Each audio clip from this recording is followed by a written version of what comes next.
Okay, so you should be able to see my screen. Yes, correct. Perfect. Okay, so just a few words about today's webinar and our goal. And after this, I will leave you with my colleague Michela Iudi that will share with you a Mentimeter QR code so that we will have a little survey before to begin, just to understand your level of knowledge with the EU funds and also where you are coming from. So about today's, basically what we are trying to aim with this webinar is to fill the gap between the European policies and your project idea. So in this way, we will understand the framework of the European policies and funds and the budget, and then how your project idea can be inserted in this kind of framework. So I leave the floor to my colleague, Michela, with this second slide, so you have the time to scan the QR code and join us in Mentimeter. Thank you, Michela. Thank you, Carlotta. Yes, as Carlotta said, we ask you to scan the code or to enter the code in the Mentimeter website, so we can start this interactive session. And we want to know if you are familiar about the topic that we are talking about.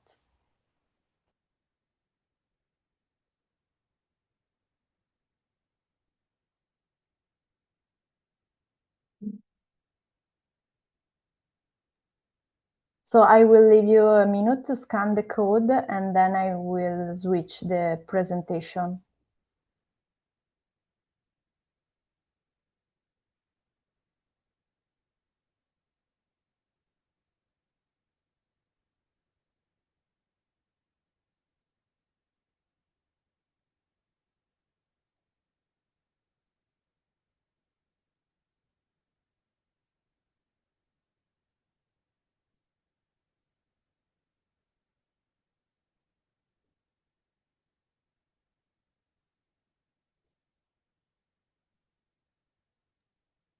Here we are, so you can see my screen, and then the first question is, where are you from? So you have to click the country in the image.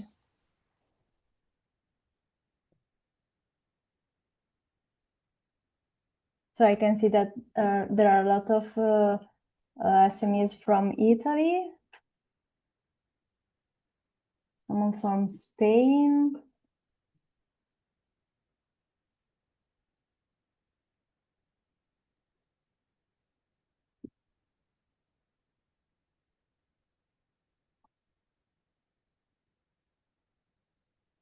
okay, so we can go from the next question. What represents the most significant challenge to successfully assessing European funding? So if you want to put some little words, okay, consortium, process, okay, complexity of the course, access to knowledge,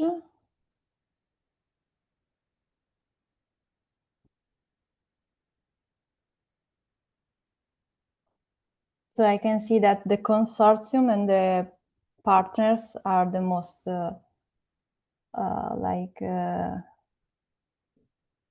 words we can see. Complexity of the programs, okay.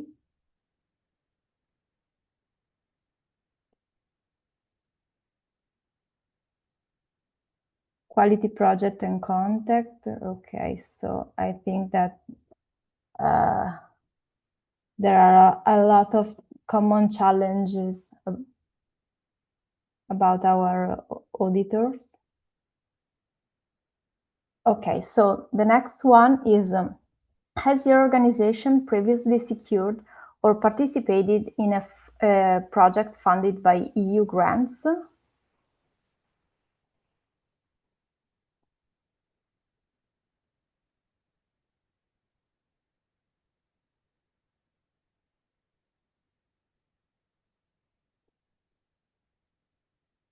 Okay, so the majority of you are familiar with the funded project or EU grants.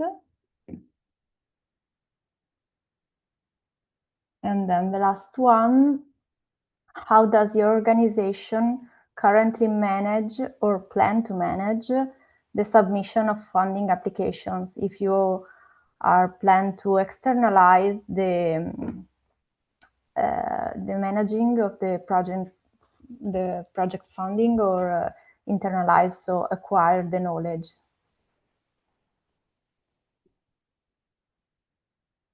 Okay, so the majority of you want to know more and learn about this, so you are in the right place now.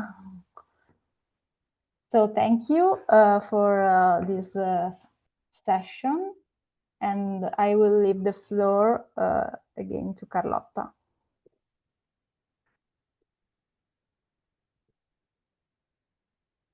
Thank you, Michela. So I'm happy to have seen that so many of you want to keep this work of management of EU-funded project internally, but also for the one that want to externalize, it's important to know what we are talking about and to understand the framework. So thank you for having answered the Mentimeter session. So now we go deep in the webinar objectives. So as you understood, we have to break the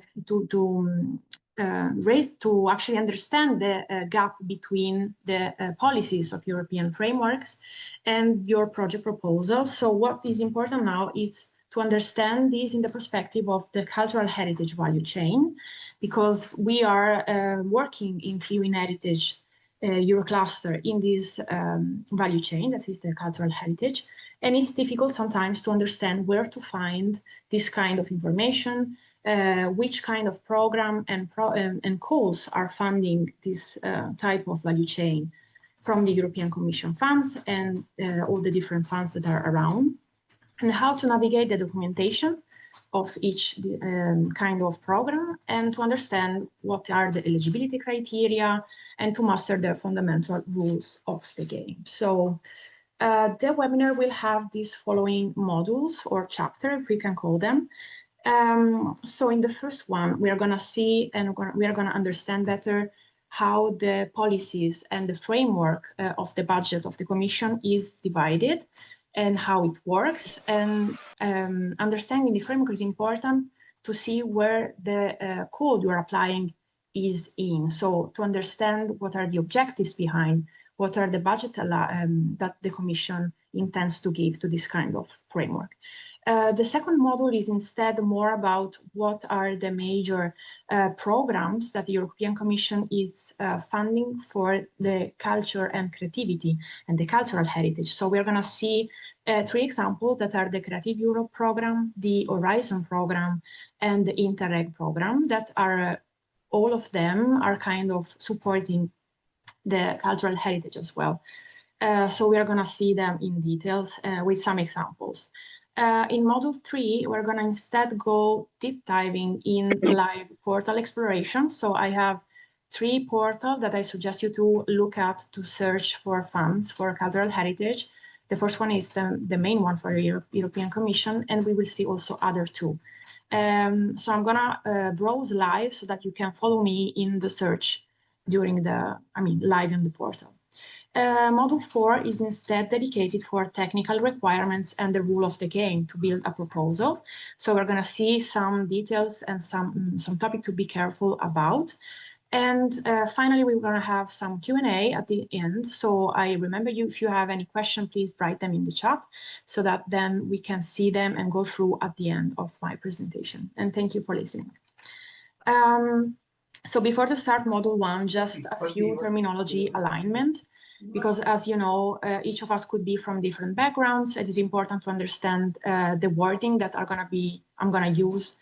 I know that a lot of you are already familiar with it, but please bear with me because not all of you are, so it's important that we align. So an EU program, it's not a call, it's a program that has, it's a financial strategic instrument that usually have a period of 7 years that is designed by the European Commission. And this strategic instrument is based on specific objective and pillars, and typically is aligned, with the financial framework. So under a program, you will have different calls that will open each year. That could be the same every year, or sometimes they could, be changing or be tailored to specific priorities. Instead, a project is something that you develop, and it's temporary. It's something that has a duration, and it's structured to answer some of these program objectives and requests. So basically, while the U program, it's a framework, the U program open different calls, and you answer these calls with project proposals. So if you are granted with the funding, then you have a EU-funded project, and this is the tool that you are using to answer some of the objectives that are of the program, and then larger on the budget of the European Commission. Then we have 3 different type of calls that could be, it's not so easy to understand maybe the difference for each of us, but the point is we're gonna focus on the third one, that is the call for proposals, that are very similar to the one that we just opened. Call for proposals is a mechanism where actually the European Commission acts as a funder, so it's giving support in terms of grants. And usually the applicants that apply to this kind of call for proposal, they have to co-finance some of the budget. So sometimes they receive 100% of the budget, sometimes they have to put some of their money. So these are the call for proposal that we are going to concentrate on this webinar. The other 2 are instead call of expression of interest, also called AOIs. And this is when the European Commission is searching for some experts and want to externalize some activities, and they are scouting for experts, and this is not giving grants directly, but is creating a list of possible experts where the Commission can search experts. While the call for tender are instead procurement, so this means they are searching for goods or searching for services, they are searching for providers, and this is externalizing some services from the Commission. So this is not only something that the Commission does. Expression of interest are also activities that can be found inside a EU-funded project, and same for the tenders. Okay, so let's start the first module, that is introduction and the macro architecture of EU funds. And as I told you, we're going to dive in the multi-annual financial framework that is called MFF. So this framework is basically how the European Commission is managing the budget that is dedicated to a European initiative. So it's spanning between periods of 5 to 7 years. And it was set in 1988. And from that, we have 6 different MFF packages. As you can see, we are in the 6th one, that is 2021, 2027. And it's we are very near the end of this period. So this period was very different from the first one that we have, because you can see that the multi-annual financial framework in the graphic is the light blue one, right? But in the 6th period, we have a nothing. So we have budget, the orange one, that is dedicated to the next generation EU budget that was decided by the Commission to overcome the COVID crisis and to overcome, the crisis that we have in Europe in that period, so after 2020. So you can see that this orange budget is divided in different categories. So we have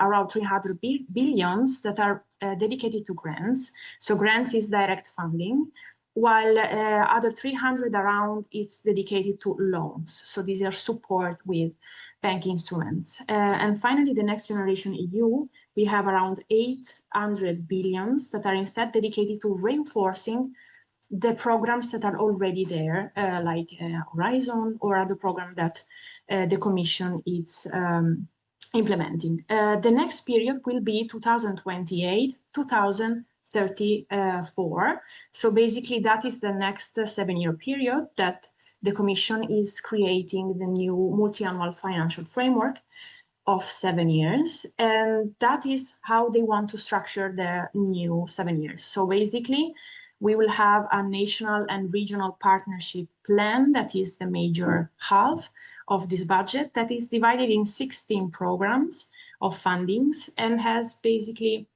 a more agile application process and a reporting process as well.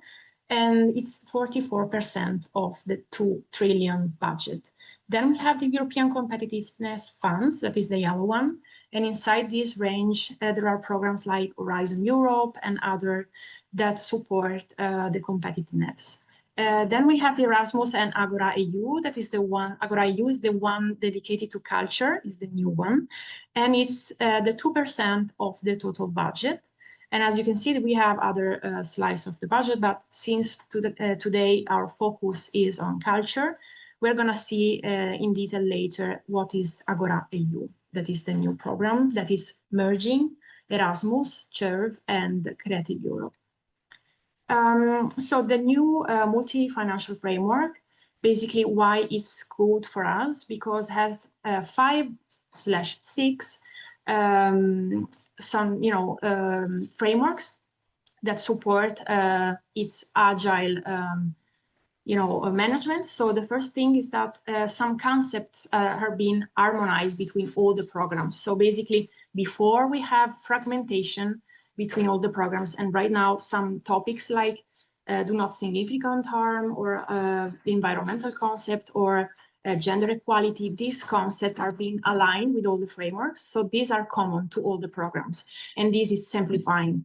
Another simplifying methodology is that we have a common method for the budget expenditure. So the voices or the budget are usually the same. So they are very similar between one framework to the other program.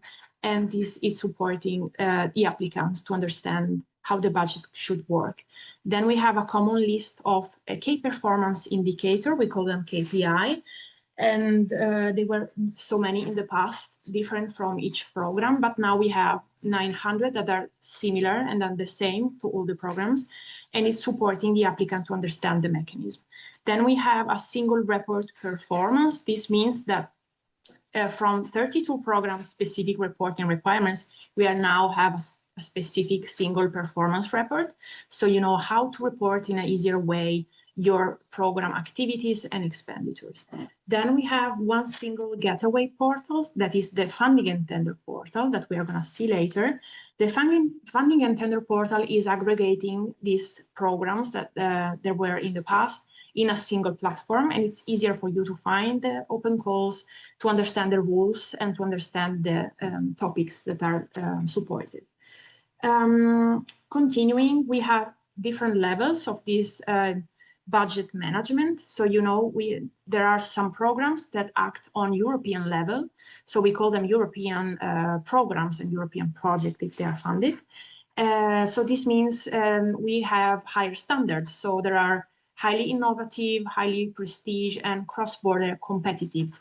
So this means that we have so many applications from all over Europe, and this kind of program are available only for people that create partnership together to participate with a consortium. Then there is a national level of managing of this budget. This means that some of the budget of the European Commission is given to the different nations to be managed in a separate and indirect ways. And we also have the regional level. So this means that there are regional agreements between European Commission, national funds, and regions. And this allows us to have different kind of regional funds that you have in all your countries that are called ERDF, and are tailored for local needs. For instance, in cultural heritage, some needs could be the needs of digitalize your museum or your activities that is working in culture and cultural heritage, or maybe the needs of employment or the needs of restoring some physical building or sites. So this is what I was mentioning before. So there is a difference between the direct management of EU grants that are the funding, or the shared management. This is also called indirect funds. So let's see the first one. Direct management of EU grants basically is managed by the European Commission itself or the executive agencies of the European Commission. For instance, the Creative Europe program that is about creativity and culture is managed by the executive agency that is called EACEA. So this is one of the many agencies that are present, that are arms of the Commission. Geographically, the grants that come directly from the European Commission means that you have to create transnational partnership to apply, because these kind of funds have to have an impact on broader areas, not only nationally. So usually you need at least three countries to participate. And then they have focus on innovation, European added value, and this kind of focus. While the other type of management is the shared one. This means the European Commission is or sharing the management or leaving completely the management to the nations or the regional authorities. And to apply to this kind of funds, usually the focus on geography is local, or it could be regional, national, or could have different kind of transnational cooperation. And this is usually focused on local employment, territorial growth, and infrastructure. So it's more about, supporting the development of this local area. So going back to this, differentiation between direct management and indirect, that is also called shared management. The direct one has this, following programs that you see here in yellow, that are the main ones, so the key one, and usually, as I already said, are managed by the executive agencies, and they distribute open calls for proposals so the applicant can present ideas for project. And this is giving direct funds that could be 100% funds or some funds that need to be co-financed. It means you have to add some of your money to cover the co-financing. So we see here Horizon Europe that is dedicated for research and innovation, Erasmus that instead is for youth, mobility and education, a single market program that is the one we applied to with the CR..UN heritage that is dedicated for SMEs competitiveness, so to growing the territory SMEs in Europe. And then the Creative Europe that is dedicated to culture, audiovisual media, and SERV that is instead for equality, rights, and engagement of the citizens. The LIFE program is instead about environment. So here on the right, we have some of the executive agencies that are managing the program that I just mentioned. For us, for culture is interesting the EACEA, I call it in Italian, and EISMEA is instead the one that is managing our program, that is the single market program, and they are supporting SMEs development and innovation. Another that could be interesting for us for culture is the RIA, the last one that is connected to the Horizon program. So they are basically managing the research, and Horizon is covering research activity also in culture and cultural heritage. So the shared management, that is the other way, can have instead the member states that are or co-developing or co-managing the funds, or completely receiving the management from the European Commission. So we have different type of funds. The ERDF, that is the European Regional Development Fund, that is the one that you may know also in your region. And the ESF, that is the European Social Fund. So other than these, we have other here in yellow that I just wrote you down for you, but they're less interesting in the cultural heritage value chain topic that we are covering today. And the managing authorities include regional public bodies or national public bodies. And in this framework, we have the cohesion funds program and policy. So the cohesion funds basically is the regulation that is behind these programs that are delivered in an indirect way. So not directly from the Commission, but with these national or regional bodies. And we have regional programs, national programs, or territorial cooperation. Why is very interesting, the territorial cooperation? Because it's in the middle between the direct and the shared management. So the territorial cooperation is usually called also with Interreg. So the Interreg is a program that is kind of direct and indirect at the same time, because it focuses on 3 different pillars that are the cross-border cooperation. So this means that they are covering projects that could be between neighborhood regions. For instance, the Interreg Italy-Austria, or other region could have, 2 nations that are covered by this cross-border cooperation, or they have territorial transnational cooperation that is instead, for instance, broader region, like the Interreg Euromed. It's all the Mediterranean regions that are covered by this program, or the interregional cooperation that is Europe-wide, like the Interreg Europe. So if you want to know more about the Interreg program, you can browse on their website. They have an interactive map to let you understand if your country is covered by this program. And this program is also covering creativity and cultural heritage as a topic. So I invite you to know more about the Interreg program. And as I just told you, the Interreg program is managed also by national and regional authorities. So you may have some of the authorities near you that you can also ask for guidance when applying. So these are just some examples, but there are more of these that I can show you here in the picture. You can search on their interactive map. So this was module 1. Then we go to module 2, and we see specifically the 3 programs that I was mentioning you about that can fund culture and cultural heritage. So first of all, Creative Europe, we will see a little what is the new Agora, that is the framework of culture, that is the 2% of the 2 trillion budget that we have seen before, and then specifically what Creative Europe is and the topic, and following with Horizon and Interreg.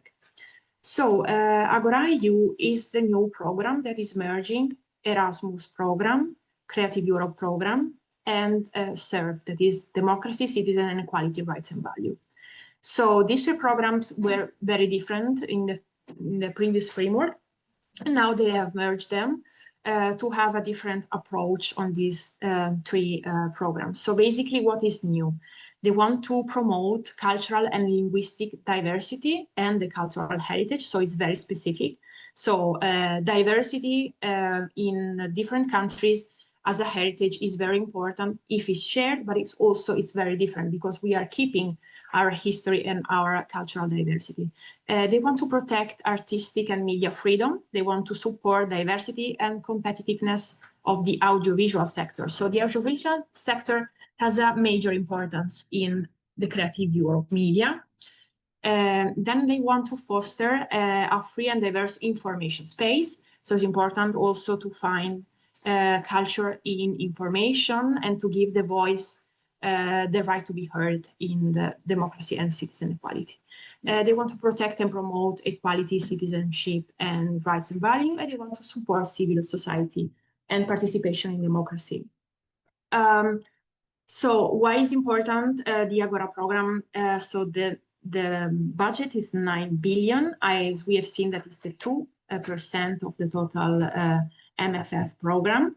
And basically the budget is dedicated to supporting cultural creation, cross-border cooperation, and access to cultural heritage for young people. So the young people always, need to learn how to access culture and to understand, our roots in history. So better access to audiovisual contents for citizens, free and independent journalists and media. So there are specific calls under Creative Europe that cover journalism and news. The protection and promotion of fundamental rights, dedicated action to fight against gender-based violence, and the support to democracy and participation. So the Creative Europe program is already arrived at 10 years of the Creative Europe program, and the core of the program is to foster European artistic collaboration, cultural diversities, and economic competitiveness. So how it works, the funding in this program? They are usually giving a lump sum grant. A lump sum grant is a grant that it works based on the results of the project and not based on how they are reporting their financial expenses. So this is very interesting because it's, it's turning the reporting, the financial reporting, in a lighter way. It's becoming easier because you have to prove that you have done the job, you have done the work, instead of proving how you spend the budget that they gave you. So it's called lump sum grant. And usually they are giving you a co-financing grant. So it means they are covering from 60 to 80% of the budget of your project, while you have to co-fund it the other remaining share. Okay, so a lot of people ask us, so how can I co-fund a project? There are different ways. So you could basically use funds coming from other sources. For instance, have some investors supporting the other half of your project, or you could use your own resources. So you have your own budget, your own resources in your organization, and you're using them to cover the remaining share. This is ensuring the Commission that you really care about the project because you're putting there your money as well. So this is just a way to recognize the value of the project you are presenting. It means also that, we can focus here on heritage as well, because they are funding creativity and cultural diversity, but also the cultural heritage. So we can propose project here that cover all the type of heritage. And we could also focus on this heritage mobilization and promotion. So the Creative Europe program is divided underneath in 3 different strands. So we have the first strand that is dedicated to culture. And here we have, for instance, the cooperation call, where it's focused on the cooperation of different countries to create initiative promoting the artistic and cultural cooperation. Then we have the media strand that is more dedicated to movies, to media, and the cinema specifically.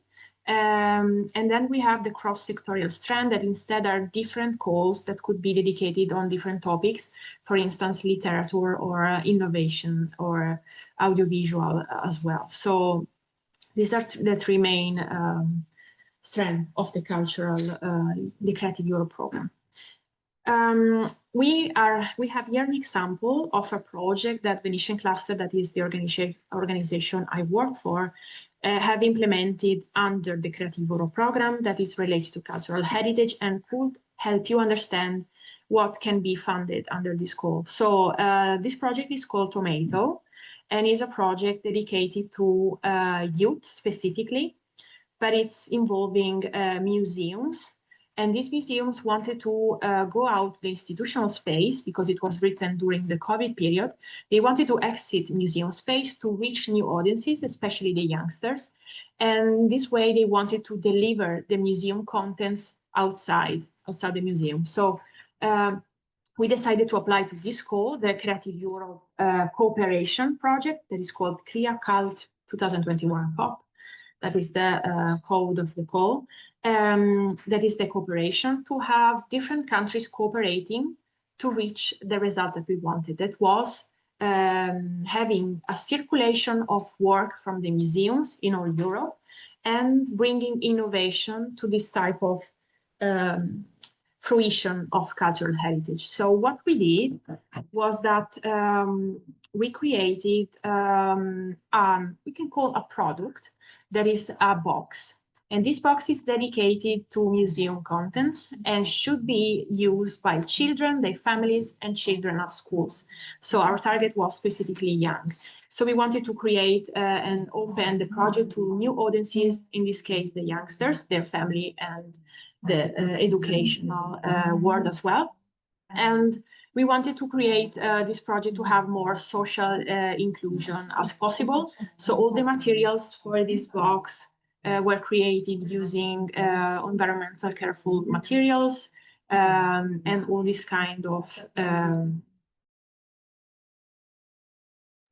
Okay, so we have created an app that is, you can see here in the tablet, that is dedicated to all the 8 European museums that participate in this project. So for instance, in Italy, we have the Oriental Museum in Venice, and then we created some activities that could be playful for the children and the schools and their families to understand the content of the museum. So these tools, this kit, were educational tools that have the digital part and the physical part to understand culture by playing. So this was a major success because we reached so many museums from all different countries, including other countries outside Europe that wanted to receive a kit dedicated for their museums. And what we did is that we created so many kits and we tested them together with museums and children. So this is an example of activity that could be funded related to cultural heritage. So the topic were audience, education, social inclusion, and creativity. Continuing with the programs, we have Horizon Europe, that is the program dedicated to research, high-level research, and Horizon Europe is divided in clusters. So each cluster has a different topic. Cluster 2 is the one dedicated to culture. So if you're searching Horizon calls dedicated to cultural heritage and creativity, you will search cluster 2 of Horizon Europe. So each of these funds have this annual work program document. You can search in the website dedicated to Horizon Europe, the annual program framework, download it, and you will see all the calls that are already set to be open during the year or during the program period of 7 years. So you will know in advance all the calls that are going to be open in the future. So the core philosophy of this Horizon Europe is driving scientific, technological, and social economic innovation. So you're basically researching on different level of innovation for reaching high results, and these calls are really competitive. So some of these calls are only financing 1 or 2 projects, so you have to be very careful when you open the call to analyze well the document and understand what is the total budget of the call. That is not the budget of the Horizon Europe Cluster 2, that is wide, to understand how many projects they are financing under each specific call. So the mechanism here usually is that the funding rates can be up to 100%. So here you have projects that usually are completely covered from the Commission. And also you have flat rates that basically it's a percentage that apply to the overall total budget that you don't have to prove how you spend this kind of overheads. So basically you have to report everything specifically how you spend them, but there is a flat rate that can be from 7 to higher. That is mainly cost of management that you don't have to share. The heritage relevance here in the Horizon Europe is more related to advanced materials or historical building restoration, AI, VR applied in museum, or climate resilience of physical heritage site and social cohesion studies. So I want to highlight that it's very competitive, this program. So usually when you apply here, only the best consortium goes on. And usually to apply to this kind of research and innovation, you have to partner with universities or research institutions to have more chance of being selected. And finally, the Interreg, that is the regional and cross-border cohesion that we have seen before. You can see, all the different programs that they have. So, for instance, we are from Italy. We usually work with Croatia, Slovenia, or other near country. And the core philosophy is fostering regional integration and minimizing disparities across the program area. And the mechanism is that you usually apply with multi-partnerships, so you have different partners, and it can be funded up to 80% of co-funded. But some countries have national funds that could cover the remaining 20%. For instance, Italy is covered with 20% as well. So basically for some countries, it's covered 100%. It depends where you are from. The focus on heritage here is interesting because while over there in Horizon we have something that is more related to research and maybe technology, here is more about creating cooperation and macro-regional routes that could be cultural roots, or could be historic conservation of towns or area, or could be, you know, collaborative management to find solution and methodology that can be applied to different areas. This is an example of an interreg related to cultural heritage that Venetian Cluster, that is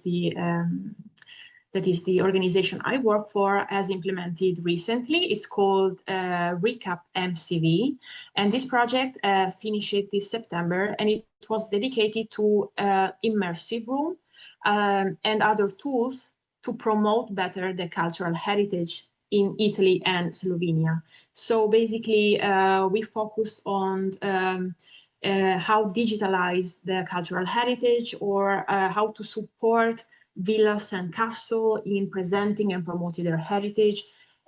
We try to create and produce good practices and studies that could be of support to other organizations related to digitalization, or also immersive rooms, digital immersive rooms, to promote the cultural heritage. So we also included thematic cycle routes inside the project to you know, reach in a greener way these cultural sites and other digital products that were created. So just to let you know, so this was a strategy that is basically a book that we developed together with experts to guide stakeholders on how to create immersive rooms for the cultural heritage of different sites like castles, villas, and this type of stakeholder. And then we have also created immersive rooms in different sites. For instance, this is Castle Rob in Slovenia. And this is a castle that has been completely restored. It was hid in a hill. Basically, it was covered with earth, and now has been rediscovered and promoted with this kind of digital new tool. And this was module 3. Let's continue with module 4. Here I would like to share with you how to search for funds, specifically the one for culture, using 3 different portals that are the EU funding and tender portal, that is the number 1 that you should check, that is the one managed by the European Commission, all right? And other 2 tools that we will see together. So the first one, the funding and tender, of course, we will share with you this slide, so you will have all the links. But the purpose here is that they are using one tool on one platform for you to find all different funds that the European Commission is managing. And I will let you see specifically the portal. So just give me a second. All right. So using the funding and tender portal, yeah, perfect. So this is the funding and tender portal. Well, I will click on the home page, so you will see how it looks when you just enter it. So this is the portal. If you want to search for funding, you have to go here in the menu for funding, and we are searching call for proposals. Otherwise, you have different other tools. The call for proposal here has a lateral left menu where you can understand and filter what you are searching for. Perfect, now it's not working when it's needed, okay. So you can filter by programming period. At the moment we are in the first one, 21-27. Then you can filter by program. If we want to do culture, maybe we can search for the Creative Europe program, for instance. And the Creative Europe program has specific calls. You can see from the code of the calls the year of the call publication. So you should search for the ones that are more updated if you want specific code. And there are keywords of specific under code that you can see here. You should try to understand and learn this kind of wording. Otherwise, if you don't select anything, you will have them all here in the list.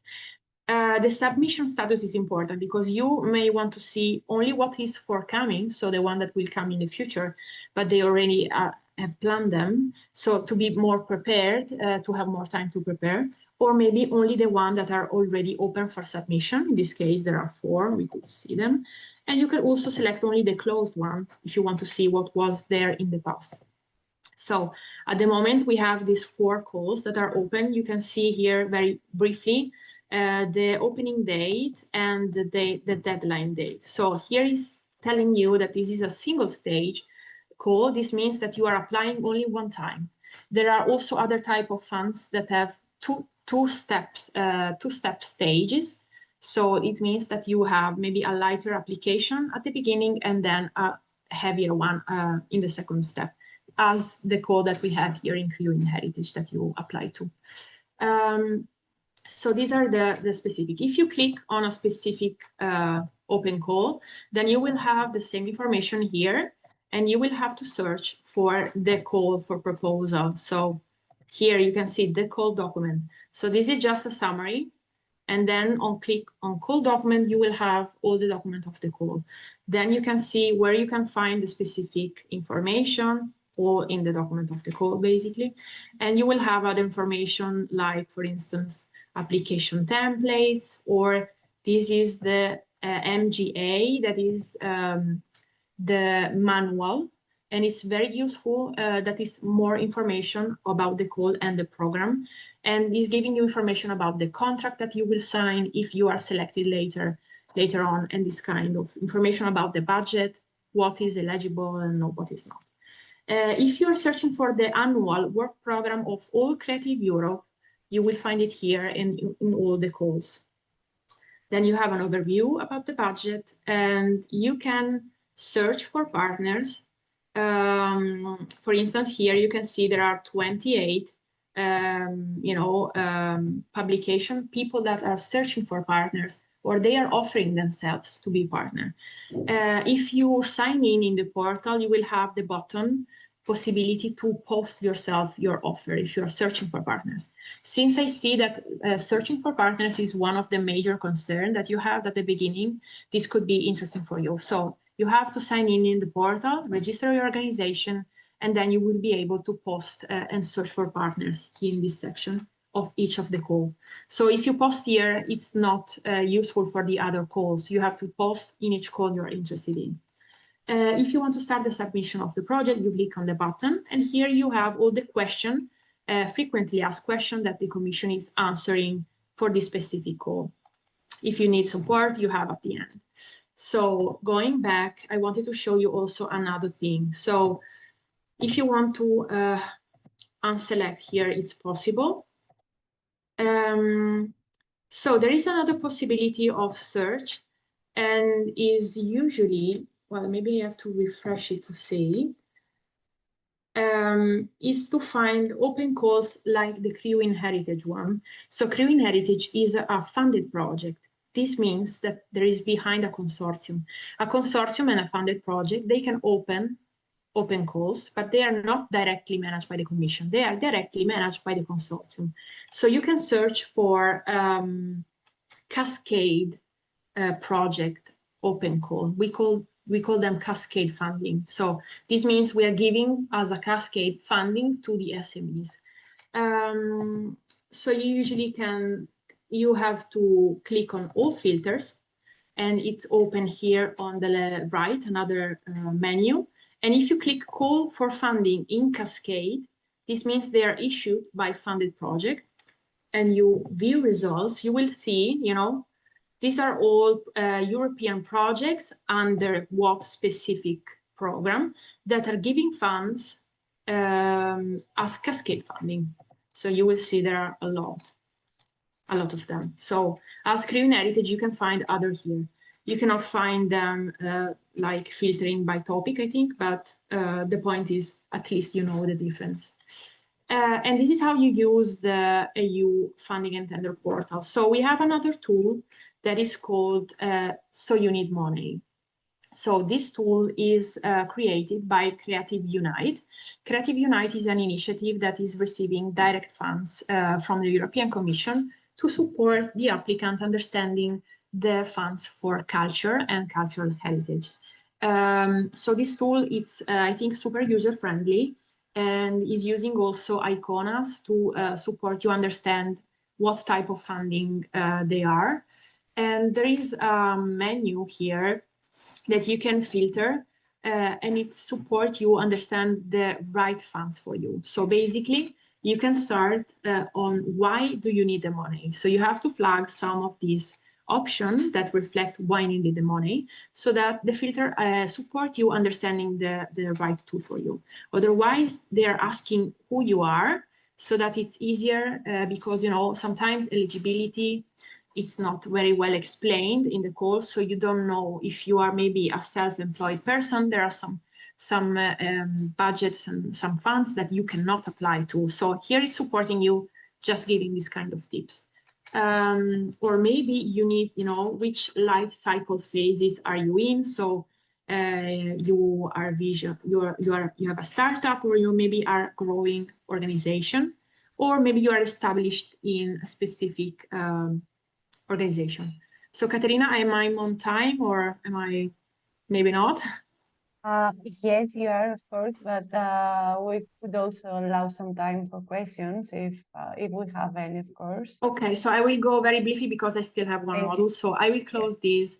You can explore it alone. There is also another tool that I will leave you information, that is the Heritage Research Hub, that is very, very similar and has different kind of tags and category that you can browse. So you will find all this information in the presentation. So going back to the presentation, I'm gonna go very quickly so that we don't lose time. Last module is about technical requirements and the rule of the game. So we will see how to transform the ideas into a proposal and the strategic fit. So how to understand the core document, how to deconstruct it, the eligibility and the legal eligibility of usually European calls, and how to work on the operational architecture of the process. So the first topic is understanding, well, I already sum it up for you. So the first topic is understanding the document. So these on the right are usually the contents of European calls. So you will have the program objectives, the type of eligible activities, and for the funding. So what you can do in the project and what are the objectives. This is the main area. Then you understand how many resources the European Commission allocated for these financial methods, and who are the beneficiaries that are usually eligible. So this is a common structure. When you analyze the document, you should find for this information, right? So you go to see if you are eligible, first things. Then if you are eligible, you go deep in the objectives, if they align with you, what type of activity are funded, and how many funds are available. So you search for this kind of information. So not all the project can be, I mean, if you have a project idea, you can only submit it if there is a call that aligns with your project idea. So sometimes you have the project in mind and you search for a call that is in line, or sometimes there is a call and then you create a proposal based on the requirements of the call. It's important that you try to find this information in the call for proposal to create what we call a concept note. So a concept note, it's a document that could be 1 or 2 pages, possibly 2 is better. This concept note should have a synthesis of the call requirement and an idea, an abstract of your project. Why we usually do this? Because we send this concept note to possible partners. So the partners that could participate together with you need to receive from the lead partner that is organizing the proposal this concept note. It's the easiest way to invite someone to participate and join your proposal. So you have to include in this concept note this kind of information that I leave you here in the slides. Then it's important that you understand the difference between the lead partner, that is the coordinator of the proposal, and the normal partners that has different roles inside the partnership. So usually when I search for partners, I try to understand the legal status of the partner. So is this an SMEs? Is this a research organization? And blah, blah, blah. So I will try to understand their legal status. If the legal status is eligible for the call, then I'm allowed to invite them. Then I will try to understand their financial stability, so to understand if they can actually carry on this kind of project during years of project. And then I will try to establish a partnership with covering all the roles that I need inside of a project. Then we have the eligibility. So basically, it's important to understand each of the criteria of the call. So to be familiar with the fact that the submission of this project are a lot of work to do. There are a lot of annexes that are mandatory. And for instance, in the CR.EU.IN Heritage open call, we received so many applications that were not signed. So there are little details, you know, that you have to be careful of. So you have to sign your document if it's required and mandatory. So you have to check what is required in the call, right? So you have to check, you have upload all the mandatory annexes and this kind of detail work.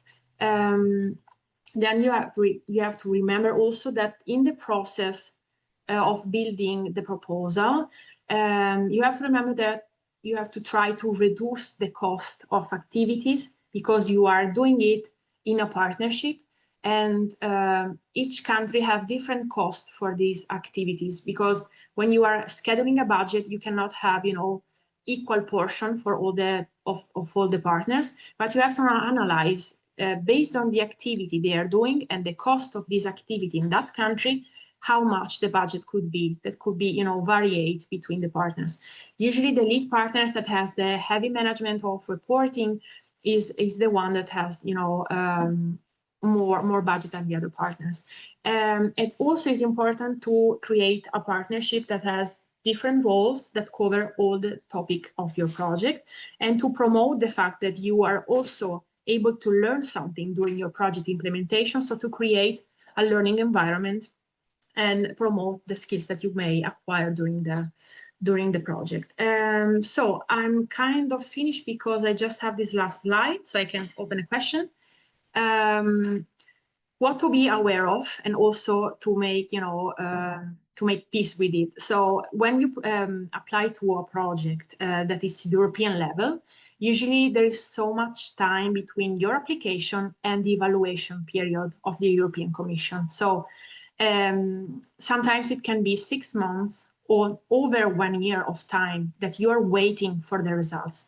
All right, so this is very important to understand, because maybe you need the funds ASAP, you know, to work ASAP on some matter. But, you know, if you apply to European funds, you have to wait a lot for the evaluation. And another thing is that you have to work in a consortium. This means a partnership. So just to clarify for the Italians, the word consortium, it doesn't mean that you have to create a temporary group of partners legally. You just, you know, work together. So you just write down the name of your partners in the proposal. They work with you, so you don't have to legally establish anything. It's just a partnership.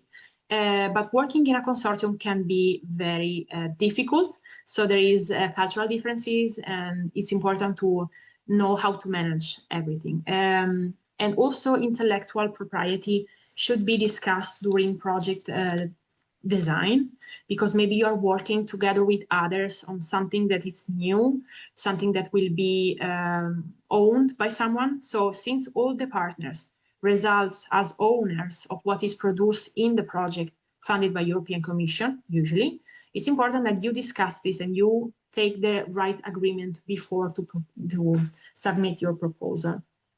And then you know that you have to spend time reporting and doing administrative jobs during your project implementation. So this was what I wanted to tell you.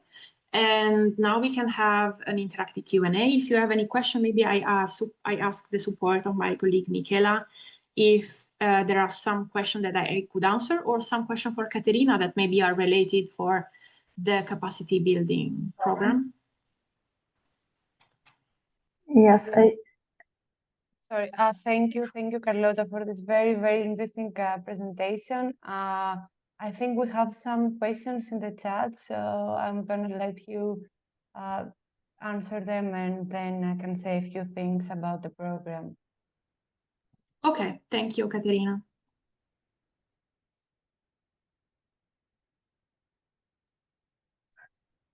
Okay, so I saw that someone asked How do you suggest starting for a startup without a strong status? Do you think we can invite organizations to lead a partnership, or we should just be partners? Oh, thank you for the question. Okay, so usually, since our job is as Venetian Cluster, we are also supporting SMEs to apply to this kind of funds. So we are usually paid to support SMEs to apply. And usually what we say to our clients is that, if you don't have a portfolio of previous European project, it's not suggested, for you to be lead partner of a specific proposal, unless you are ready and economically, stable, and you have the capacity to receive the overall budget from the Commission and then divide it between the partners. Because usually what happens is that the lead partner receives the funds from the Commission, and then the lead partner has the mandatory act to divide the funds between the partners following the budget that was submitted in the proposal. So this means you need to be able to manage this kind of huge funds that arrive from the Commission, and you should be able also to transfer all this grant in different countries, because sometimes, maybe your banks, you have to check also this kind of financial stability. There are tools that the Commission gives for free. You can use these tools to check your financial viability. For instance, you can search online financial viability tool, or maybe I can search it later and let you know together with the recording of this session. So these tools, you have to fill in some information about your balance sheets and financial information of the organization, and it tells you if you are good or weak in terms of financial stability and viability. So this could be easier, a tool that can support you understand if you are ready or not as well.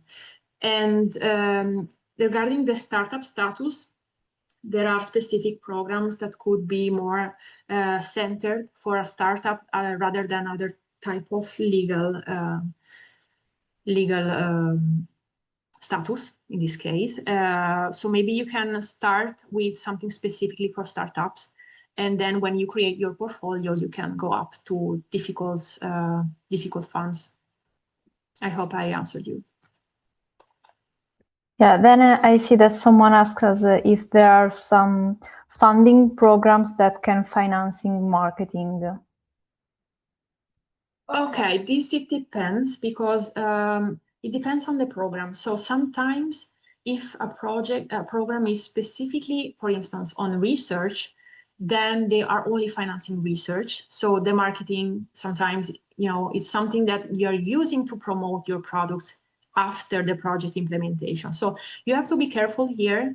You have to go deep because it's not really related to programs, but it's more about the specific open call. For instance, I can do an example. Crime Heritage Open Call. We were, specifically financing innovation and twin transition of digital and green transition. So everything else was kind of, if it's very important and very topic related, then it can be funded. Otherwise, it's extra, and we are not supporting that. So basically, you have to understand and read very well the open call, because I think it's the only way to be sure. I also see a raised hand by Matteo, maybe. Yes.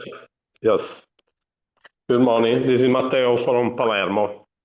I have a question.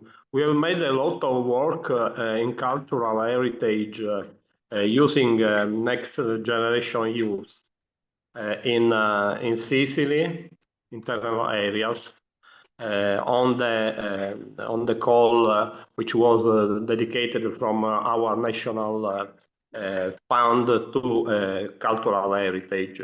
I want to know if someone has posed the problem of to connect this experience in this fund with the normal programming like the one we have seen this afternoon, to do not lose the results of these a lot of projects. Thank you, Matteo. So to answer you, I could use this example. So the European Commission is usually funding new projects under new call, right? But sometimes there are calls that are dedicated to capitalization. So this means that past projects or past results that are already being funded by other programs can be presented again in a new light, in a new improvement version. And basically, you can capitalize the results you already reach with other projects. Maybe you can capitalize them on a different program area, or maybe you can capitalize them on a different topic. So for instance, I have a solution in medical and I'm bringing the solution on creative and cultural heritage. Or maybe I have the solution in Italy and I'm bringing the solution to other countries. So I'm capitalizing the project, but then I'm bringing the solution that I already worked on a different level. So this was maybe your doubts, Matteo? Yes, if you could give me one example, if it exists, on how to capitalize. Of course, yes. I mean, excuse me, Carlotta. I mean, is in some place is written that if you had a next generation EU program financed in some place in Europe, you could use it in a different way in one of these programs you have explained us very well. Okay, thank you, Matteo. I understood now. So, well, you're asking a specific topic, but I think, there are a specific call for capitalization. So, for instance, the project I shared with you before, that is an Interreg project, it's called Recap MCV, that was done under a call that Interreg issued, that was a capitalization call. So, for instance, Interreg was saying, this call is only for capitalizing previous project, all right? So basically, when you are searching a call, you have to understand if it's specifically dedicated for capitalizing old project, or maybe you just, present your capitalized project in a normal call, describing why it is important that receive ulterior funds, and you can kind of justify why your solution should be, continuously receiving funding for continuing. So you can have this two way, or searching for specific capitalization call, or applying to normal call, specifying why you're continuing this kind of project and why it's still relevant and it's different from before. So you should kind of give this kind of explanation. Okay, thank you. You're welcome. Thank you. So going on, the next question is about the funding and tender portal. The total budget showed us was 5,500,000. Is there also the indication of how much is the max budget for a single proposal? Okay, so this is tricky and it's also interesting. So it happens that sometimes open call. Okay, sorry, there was a noise. So sometimes it happens that the open calls is highlighting the total amount that they have for the program or for the specific call. So if they are not writing down specifically how many proposals they are intend to fund under the call, then you have to do the calculation. So you have to understand, you can search previous call. So what I usually do is that I search for a specific call. Then I search the call of the previous year. I see how many proposals were funded in the previous call. You can see in the previous call, you just scroll down until the end and you see all the list of the projects that were funded. So you have an idea of how many proposals were funded under the previous call, the previous year. Then you check if the total budget of the previous call is similar to the new one, and you try to understand, if and calculate if how many projects could be funded. Otherwise, sometimes in the call for proposal is specific wrote how many proposals will be funded, or sometimes it's just the total amount of the subject of the call. So maybe you were searching an Horizon call. Usually Horizon call are very unclear about the total budget, so maybe that was it. But usually the other program are more clearer. If I may add something, Of course. usually in this information session, European Union organize some, let's say, webinars with the applicants, and the committee inform the people that want to apply, the applicants, about the number, the projects that might be funded by or during that call. No?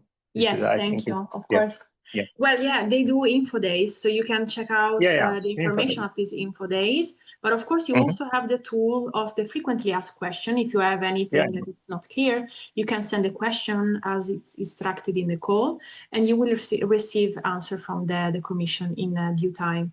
So I just remind you maybe not to do question the last days, to be prepared, you know, and to follow all the appointment that the Commission is organizing for this kind of this appointment, also because you can find partners there. So you can maybe meet someone that could be perfect for your consortium. Okay, so we have another question about the SMEs. So should the SME really try to access EU funds directly for a small project, or should they just work with the local EU represented, like region or to get the EU funding? Okay, yes, I understand this could be a doubt, but so if you have a strong portfolio, as I was saying before, of project, you are maybe more comfortable applying to European funds. But I think no one can stop you, you know, to apply already to European funds. You just have to enter the mechanism, understand how it works, or maybe the first time it's better if you participate with someone that has more experience and already, you know, has done something, so that you are more sure about the mechanism and that the partnership that you are within it's you know how to manage all the process. So usually we suggest to if you have the first experience for the European funds, to work with people that are more experienced than you, so that, or maybe you can just find someone outside your company to support you with the process, as we do, you know, we do for clients. So there are so many companies that you can find in your countries or in your regions that can maybe support you in doing this application and understanding the process. So I'm not telling you not to do that. You can completely do that. It's just how ready you are that you can understand that yourself. And we have a last specific question. In case of a privately owned heritage site that is being restored and activated through cultural, audiovisual, and immersive experiences, which EU funding mechanism would be the most realistic for a first application? Okay, so this one is very specific. I think that from our experience, it depends. Usually depends on the amount of money that you are searching for your project. So sometimes you need an amount of money that you can only find in specific funds. For European projects are giving usually a lot of funds and well co-financed. So that could be a way if your objectives align with the objective of the call. So for instance, if you're working with heritage sites, you have also to be aware that you need maybe some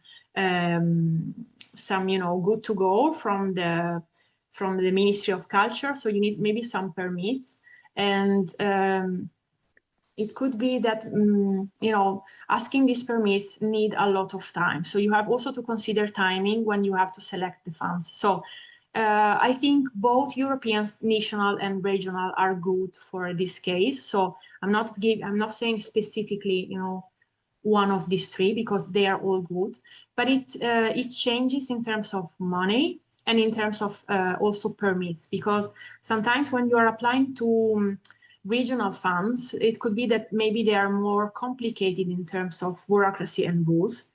I mean, this is the case of Italy, because we have so many rules and bureaucracy that we have to comply with, while European projects are instead more kind of, you know, structured, and they are more simplified to reach the broader audience. So this really, I cannot give you an answer that is specific, but you have also to understand if you want to do some activities of restoring in terms of buildings. So if we are doing works that are structured, fundamental works, it could be that some projects cover them and some don't. For instance, Interreg is covering this kind of work, right? So you can do structural work to buildings, but other programs, they usually aren't. So for instance, Creative Europe, usually we do not use this type of funds for specific work on buildings or sites. So it's a different approach. Maybe just reading well the objective of each program can support you to understand. Also reading the budget category can support you to understand which one is better for your type of project. So maybe to search the budget line, you can see in the open call or in the manual of the specific program. So for instance, if I want to do structural work, I know Interreg is good. If I want to do structural work, maybe some regional and national can cover that, but it depends on your region and nation. So I cannot go deeper than that. I know very well my region and my nation, and I know European ones, but I don't know each of your nation. Okay, I think I'm afraid we have to wrap up actually, because yeah, it took longer than we expected. I'm sorry, Katerina, it was really long. Yeah, but it was very interesting and insightful, so no worries.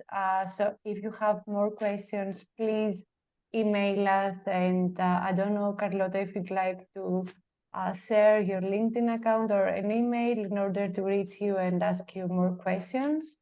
Yes, of course, I can put in the chat my email. Okay, great, thank you. So before we close, I would also like to remind you about our next session, which will take place next Friday, and will focus on market readiness. And also to remind you that the knowledge sharing sessions have not yet started, and please wait for it, and also the matchmaking session that you will be informed soon. So in that case, thank you all, and a special thank you to Carlota for this presentation today. And we will see you soon. So bye, everyone. Thank you. Continue to follow it in program. Bye-bye. Thanks. Thank you. Bye. Thank you, Carlota. Bye-bye. Excuse me, I was late. you. Excuse me. Okay. Yes, please. Bye. Thank you, Otuke. Bye-bye. Bye-bye. Bye. Bye-bye. Bye. Bye Thank you, bye. everyone. Bye. Thank you, Carlota and Caterina. Thank you. Bye.